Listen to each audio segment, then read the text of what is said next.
Искам да благодаря на всички вас за това, че през тези 3 дни успяхме да сложим началото на едно ново и прекрасно дело. А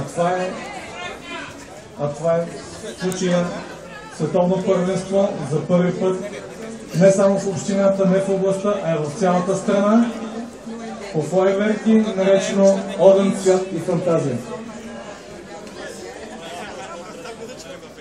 Използвам възможността още веднъж да благодаря на всички спонсори, на всички участници, без които това нещо нямаше да се случи.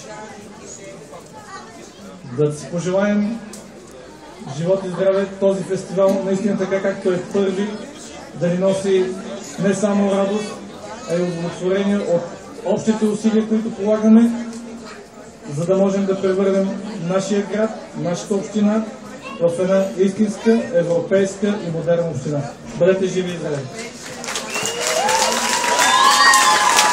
Благодаря на кмета.